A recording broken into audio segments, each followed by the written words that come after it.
What's going on, guys? Welcome back to another episode of the Simple Man's Guide to the Good Life. Try to set the mood here a little bit. You can see some of my candles. I'm a big candle guy. Got my Memento Mori calendar, a little stoic calendar. But this episode, 5 lessons from 2022. I got the idea for the format of this podcast from Chris Williamson. Chris Williams? Chris Williamson. Chris Williams. Modern Wisdom is the podcast. It was my most listened to podcast this year. I found it this year on kind of my self-improvement journey and everything like that. But he did kind of I think he did like 10 lessons from 2022. And I really like the idea, and it made me reflect on like, what are some of the lessons that I either learned in this year or that I really started to put into practice? Because there are a couple lessons in here that I maybe have learned in the past couple of years, but I feel like are really kind of being put into practice this year. So 5 lessons from 2022. Lesson number 1, there just is, right? The idea with this lesson, really, if we think about life, right? Events, things happen moment to moment, right? Minute to minute, hour to hour, day to day, week to week, month to month, year to year, right? Things are continually happening. That's the reality of like the conscious state we're in. But we as humans, because we're conscious and we're living in this construct of society and all of these things, we place value judgment on things that are happening. What's a value judgment? A value judgment is good, bad. Right. That's the easiest way to explain it. We do that, right? It's this idea that like, if I walked out tomorrow and a hailstorm had happened and dented my car and I immediately go, this is bad. The hail is bad. Well, it's not like hail is consciously thinking like, ooh, can't wait to dent these cars tomorrow. Like, no, it's just weather. It's just happening. But we apply meaning and judgment to these things that happen, right? The problem with this is we're terrible at knowing the outcomes of events, right? You get fired from a job. We immediately in the moment, of course, go, oh, this is bad. This is terrible. This is the worst thing that's happened to me. And you may be listening, this has happened to you, or we all know somebody, right? They get let go of their job, and in the moment, it's turmoil, it's everything. And then what? Months, years down the line, they look back and what a lot of times, that was the best thing that happened to me. Well, in the moment, we're adding this value judgment. It's the worst thing. We get on this emotional roller coaster, right? When in reality, it's just an event that happened. Could be good, could be bad. There's a parable of the farmer. I'm going to butcher it. I'm not going to do the whole thing, but essentially the idea is, he's a farmer. He has horses that escape, and people walk by and they go, oh, how terrible. And he goes, we'll see. The horses come back and they end up bringing back like more wild horses. And somebody walks by, or people walk by and they go, oh, that's amazing. And he says, we'll see. Right. And the idea here is that he's not applying value judgment, all the way to like his son breaks his leg and people go, oh, that's terrible. The next day, people from the army come and they ask conscription for his son. Well, he can't do it because his son's leg got hurt. People walk by, oh, that's amazing. We'll see. Right. That's the mentality right here. This lesson, like this, we'll see. We don't know when in the moment, what's going to happen of this event. Right. And all of us know a lot of times the events that we add value judgment to that are these bad events, these terrible things, 9 times out of 10 end up being the ones that are the best for us if we have the ability to reframe, right? So like I said, we're terrible at knowing the outcomes of events, yet we still believe in our judgments of it, right? And in how many of you've had somebody go, oh, it's not that bad, and you just flip out on them, right?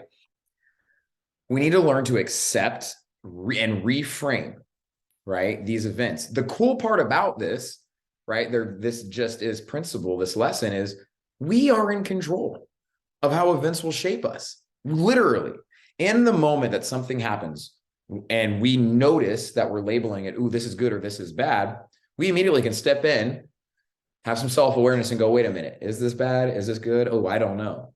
right? And this can help us in the long run for better or for worse.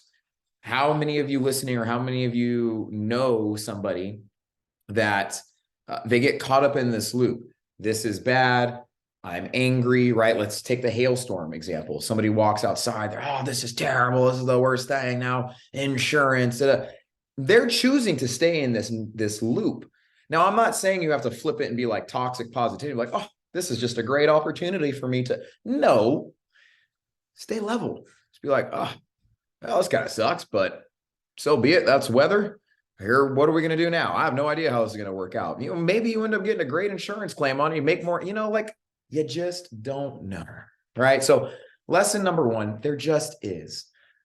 Find yourself attaching value judgment to things that are going on in your life. Try to step in and really ask, wait, do I have all the information here? Is this really the worst thing in the world, right? How many of you breakups, right? Oh, this is the worst thing ever. And then like 6 months later, like, God, I'm really happy I got out of that relationship, right? So lesson you may be taking in 2023, when you find yourself attaching value judgment to things, maybe just ask the question, is this true?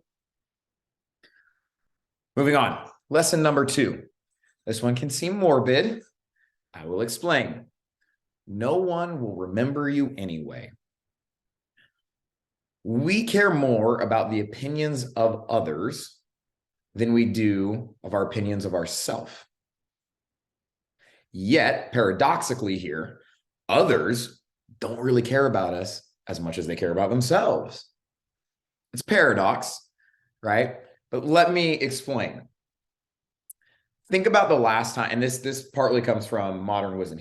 Chris talks about this, but it's one that I've been really embodying kind of as we're getting out of this year, and it helps with self-confidence and belief, right? So, but okay, let's do this. Think about the last time you remember somebody spilling a drink, dropping food, putting their foot in the mouth, embarrassment, right? Think about can you remember the last time somebody else did one of these things? Unless it happened like moments ago or last night, you probably can't, right? Unless it was something just absolutely terrible, meaning you don't really care when somebody does this. But when we do these things, now think about it, when was the last time you did it? Oh, you probably have it right in your mind, right? When we do these things, we catastrophize, right? We make things way bigger than they are. When in actuality, nobody cares about you. I don't mean it in that way. You get where I'm coming from. Nobody cares in the long run. Nobody will remember if you misstep, if you screw up a meeting, a public speaking event, et cetera, et cetera. Time heals all wounds, right? And at the end of the day, we're all caught up so much with our own worry, with our own overthinking, that we don't have time to think about other people, right? Yet we care more about what people think about us, right? And so this is how we can start getting into this mindset of like, who cares what people think about me anyways, right? This can be very, very liberating, because in the end, no one really thinks about you. That's liberating. It means we can get over the fear of judgment, number one, but also people pleasing. And we can start to embody like, okay, what's actually authentic to me? You start to figure out what your morals, your values, your ethics are, and you start to make decisions and do things in that way. If somebody comes along and they're like, oh, I don't like you, or I don't agree with that, cool. You're not going to remember me anyways. I'm not here for you. I'm here to impact the people or work with the people that I want to. Or, if you're a single person and you're afraid to go up and talk to that person in the bar or whatever, and that this has been me, a big part of this past year. I'm in a relationship now, but if I wasn't, I think I would embody this, is like, if you go up and you embarrass yourself or whatever, you ask to buy somebody a drink or whatever, and they say no or whatever, in a couple of days, they're going to forget about it. They're going to forget about you. They're not even going to talk about it. They might for a day or two talk about it with your friends, but who cares? You're going to be the ones like, oh my God, this is the worst thing that ever happened to me. Oh, I'm self-centered. I don't care. I got to think about you. Like, let it go. And this can be super liberating, right? So again, also, when it comes to like, people make decisions based off their legacy. I want to be remembered. All this kind of stuff. That's silly. You're going to be dead. Who cares? You'll be dead. Two, even your family, right? A couple of generations after you die, if you have kids and they have kids, how many times do you guys listening think about your great grandma or grandpa? Do you even meet them? Do you even know much about them? Probably not. And again, this could be morbid, but it can also be really liberating. It means stop making decisions for things that are going to happen after you die. Make decisions for now. Live now, right? Do things now. Who cares what people think about you now? Who cares what people are going to think about you after you're dead? You'll be dead anyways, right? So this no one will remember you anyway can be really, really liberating, and to just like live your most authentic life. Who cares what people think about you? They ain't going to think about it for much longer. And who cares about what people are going to think after you're dead? You're going to be dead anyways. And then in a couple of generations, right? How many of you think about Constantine the Great or Alexander the Great or whatever? Never. There you go. So lesson number 2. No one will remember you anyway. Live your life. Who cares if you embarrass yourself? Lesson number 3. This one has probably been the most impactful to my end of 2022. And it's one that I've learned in the past 4 months or so. It's called the One Wolf Principle, right? The reason it's kind of come up at the end of 2022 for me is it was introduced to me through the O23 holistic lifestyle coaching practice that I've been partaking in, which is leading me to open this up as an actual coaching business where I'm going to take clients on and have a full structure for holistic lifestyle coaching to help you guys live thriving lives instead of this just being a podcast. It's going to be like, hey, let's work together here and let's do this. Nonetheless, right? I learned about the One Wolf Principle through this, and it's changed my perspective on habit building. Let's talk about what the One Wolf Principle is. So the idea here is wolves, and if you watch Yellowstone, you know this, were reintroduced into Yellowstone in 1995. Right, this is the only thing they did. They reintroduced them to the ecosystem in Yellowstone. And this caused what's called a trophic cascade. Essentially, when you make one environmental change, it has this cascading effect on every aspect of the surrounding environment. So in like a short amount of time, I don't know the exact time frame, I think it was a couple of years, foliage changed, right? Because they were eating more elk, and the elk would eat this type of tree. Well, now there's less elk, there's more of this type of tree, there's more type of foliage, which led to a change in the climate, right? More foliage, more rain, that caused more the rivers to be more full and change their course of direction and all this.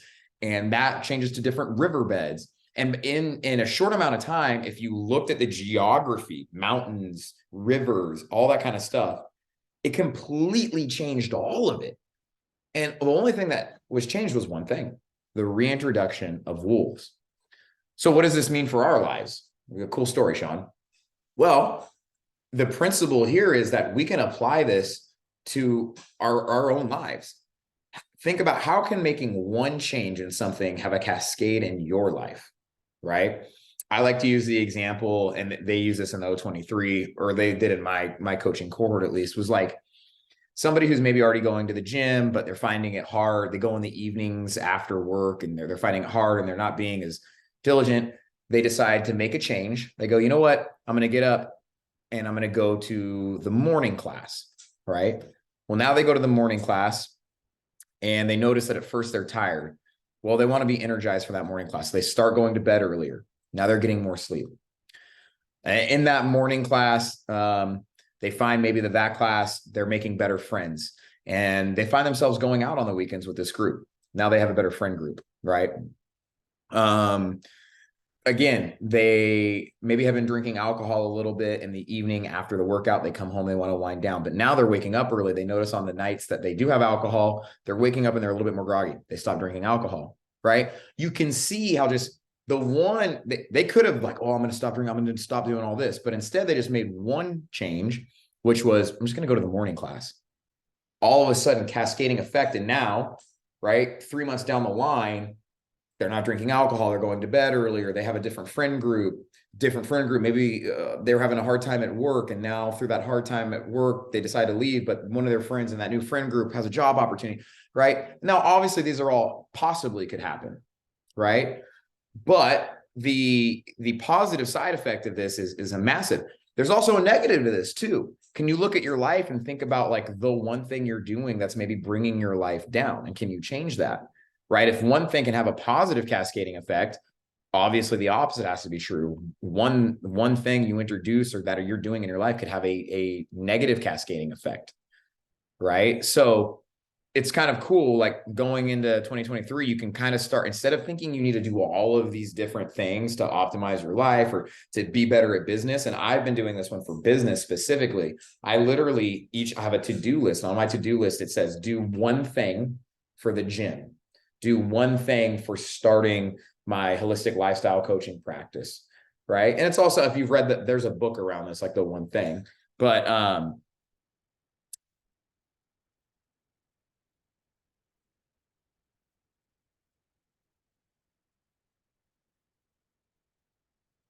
sorry, somebody was calling me. I don't know. Anyways, um,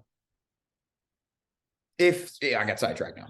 I'm not going to stop this video because I'm too far in, and I'm not going to stop the podcast if you're listening. But anyways, yeah, I've been doing it for business, right? How can doing one thing a day lead to this cascading effect that gives you positive momentum? This also kind of comes into play with feedback loops. How do I get rid of this? Let's make sure this goes away. Sorry, guys. And if you're listening, you're like, come on, Sean. Go away.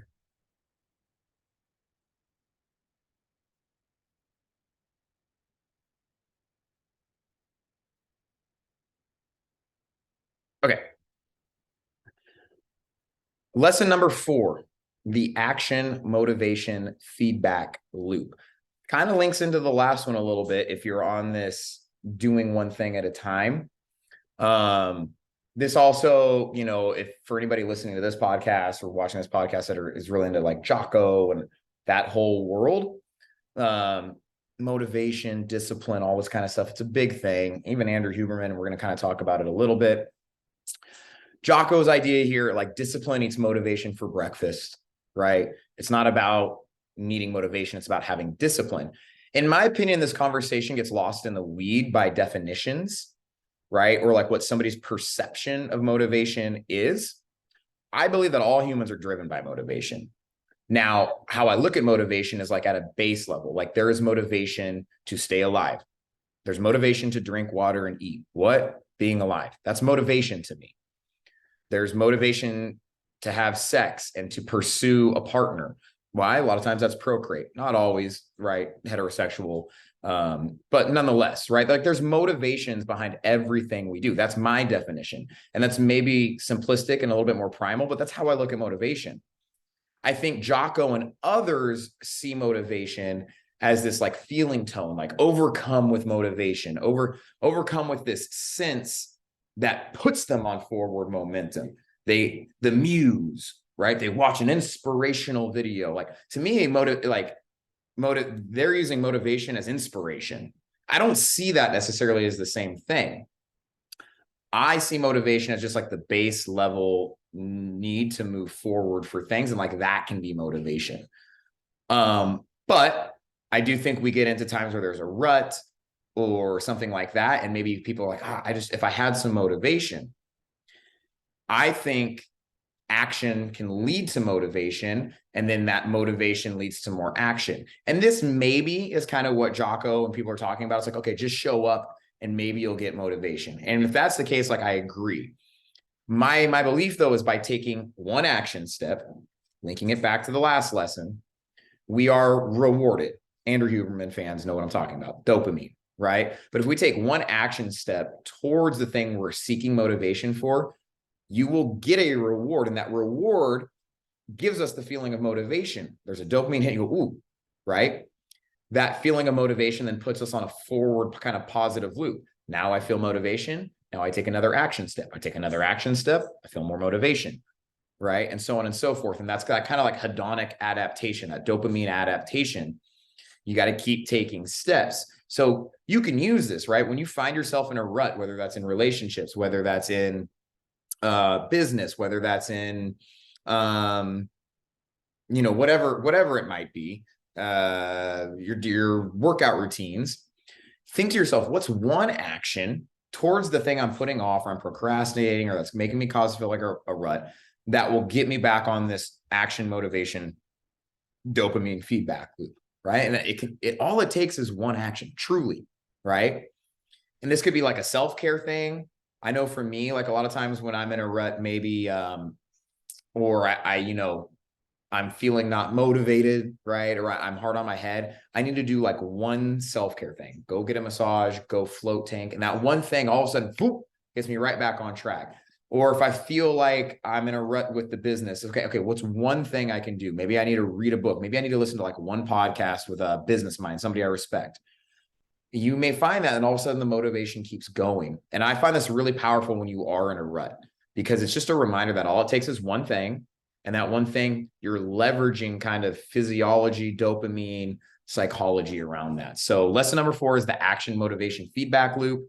How I view motivation and action. I think they work together. I don't think it's just action or just discipline. And I don't think it's just motivation or inspiration. I think there's a marrying of the two and they play off of each other. I guess you could say action has to come first. I don't think it has to come first, but nonetheless, I'm not going to go on a tangent with that.